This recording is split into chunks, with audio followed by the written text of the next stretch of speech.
nights like tonight? Nights like tonight, I think about a simpler time. Not even a simpler time, but a time where I was less disciplined. And, you know, I get through a week of clean eating where I'm finishing each day eating exactly what I had prescribed for myself, viewing food as fuel that has the potential to taste very good, but that's not the purpose of the food that I'm ingesting. And, you know, I'll go 6 or 7 days of doing that, and I'm losing weight and the pounds are falling off and I'm seeing the results and it feels really good. Yet still, I can recall times in my life when this was not a priority and I might have a craving and I will want to address that craving. For example, tonight, I've never even had this before, but I saw this video on YouTube and this kid was eating a cake, and now I just can't get the taste of cake out of my mouth. Specifically, the type of cake that I want. I was able to pinpoint it after doing some serious meditation on it. But what I want is a pineapple upside down cheesecake from Cheesecake Factory. One thing that I will disclose about my personality: when it comes to a food craving, man, does it take forever to go away. What typically ends up happening is, take for instance this food craving that developed over the past 6 hours, where it just came from the cosmos, and granted it was brought on by seeing an image of a kid eating a cake, and then my brain brought that cake and transformed it into a pineapple upside down cake, and I want it to be cold. And essentially I'm gonna want that cake until I have it. Just period. That's just how my brain works. Whether it be tomorrow, the day after, a week from now, 2 weeks from now, there will be times when I'm not thinking about this craving. Sure, several hours might pass and I will get through days and weeks of not addressing this desire. But eventually, I'm going to go to Cheesecake Factory and I'm going to eat a pineapple upside down cheesecake. Will I be doing this before I hit 5%? Will I be doing it after? Well, definitely after. But before is the question.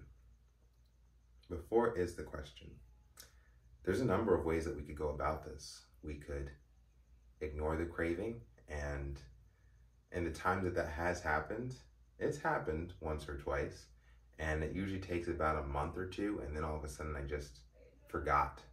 Hey, wasn't I craving something? And then I just can't even remember the thing that I was craving. Most times I can go a couple weeks without really getting that craving.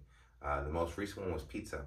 I'd wanted pizza for about 2 weeks, and I found a really great pizza spot this past week, right down the street from where I'm working now, called Bobby's in Beverly Hills. It was delicious.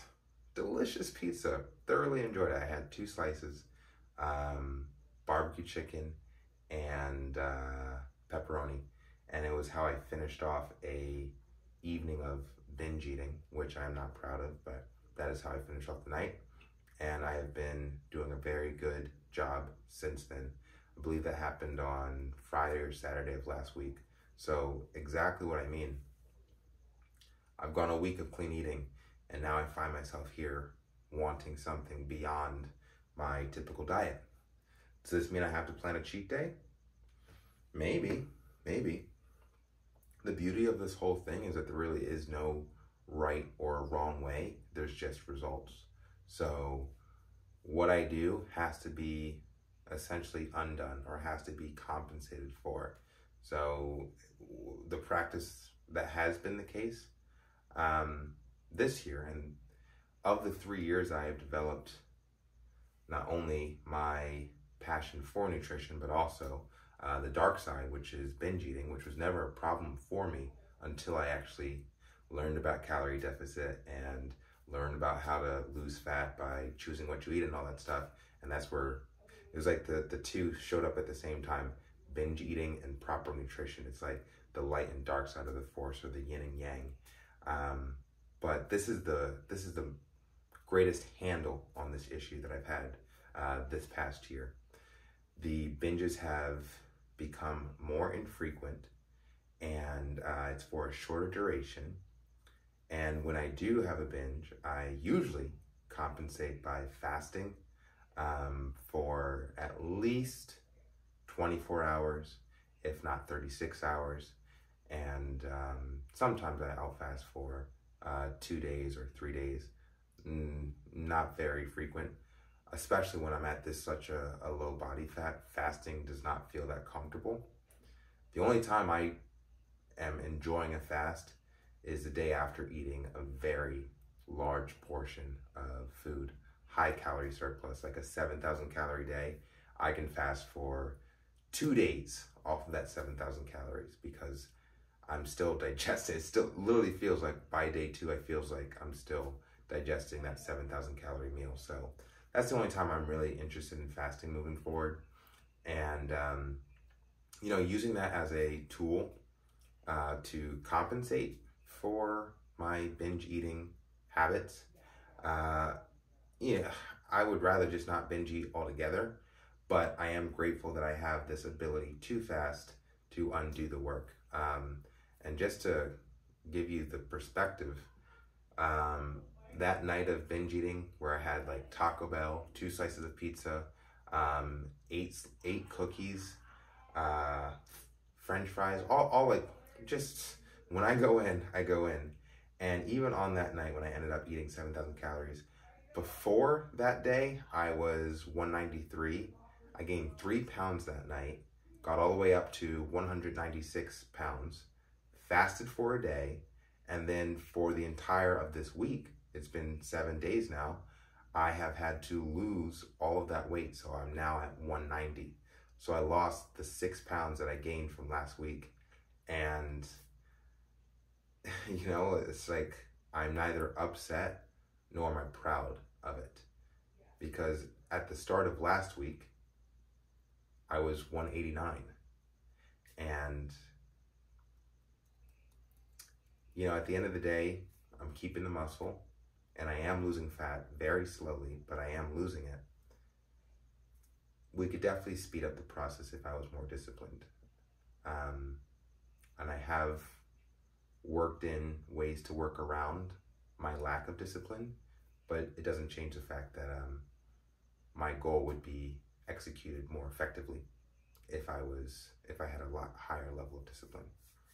So, pineapple upside down cheesecake.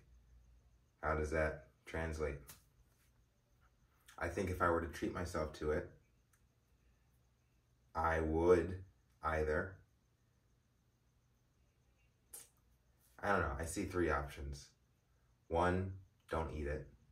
2, have that be like the only thing I eat. The cool thing about Cheesecake Factory is it actually lists the calories. So pineapple upside down cheesecake is 1,260 calories. If I'm eating 2,000 calories a day, then that would be a very big portion of that 2,000 calorie day. However, it's not the only portion, so I could still get some protein in there and call it a day. Where it's like, okay, 1,260 calories came from this cheesecake, and I still have 800 calories left. I'm spending that shit on protein. And I could do that. I could do that sometime in the next 4 or 5 days, and it might happen. The other option is to add the pineapple upside down cheesecake on top of my regular calories and then just fast for the upcoming day. And that's the one I'm least inclined to do because I just don't want to fast. Don't feel like fasting. So if I do have the cheesecake, it'll be option number 2, which is just factor it in and, deduct 1,260 calories from the day and get the 800 calories from protein and keep it moving. Honestly, that's not the worst thing in the world, especially if I timed it right where I'm eating this food towards the end of the day, so I'm not experiencing feelings of hunger throughout the day because I had a fucking cheesecake at 2 o'clock in the afternoon. So I'd probably eat the cheesecake and the protein probably around 6 or 7 p.m., fast until then, and call it a day. I just came up with that in my head, and I think that seems to be the best solution, honestly. I might do that. And I suppose you could just consider this as a way to get around restrictions, because the one thing that I am constantly thinking about when it comes to working with clients and how I can help them achieve their weight loss goals, I am not a perfect client for myself. I have lapses. I like fall off the wagon multiple times throughout the month, but because I am so consistent and I practice the art of getting back on the horse after I fall off, I'm able to achieve results regardless of my imperfect weekly or monthly routine. So yeah, and these are ways to work around it, fasting, what have you. So yeah, a little educational idea for you. Let me know if you have any cravings right now, and what would you do to address it. I'm not saying that you have to. See you on the next one.